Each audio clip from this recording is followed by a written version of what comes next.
Hello, whoever you are. Come travel with me. Traveling with me, you find what never tires. This is the moment in the show where people usually look at one another and say,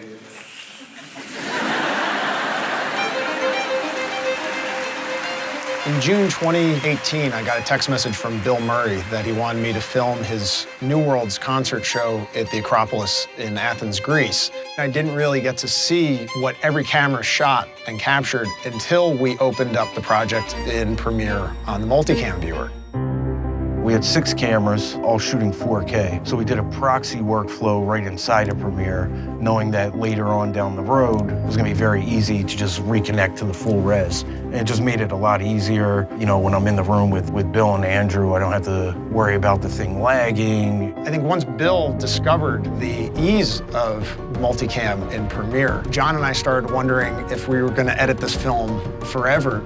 About halfway through the post process, we had to switch very quickly to remote editing sessions. Yet we were all able to review different cuts and sequences simultaneously thanks to Frame.io. One of the things that I really like about the integration of Frame.io and Adobe Premiere is the ability to export directly from my timeline to Frame.io. And then when Andrew would give me notes on the cut, getting those notes right on the timeline. And it takes all the guesswork out of it. Honestly, I get PTSD thinking back to editing before Frame. You get an email with like different time codes in there, and it's like you're trying to solve a mystery. I'm not a detective, you know? I'm an editor.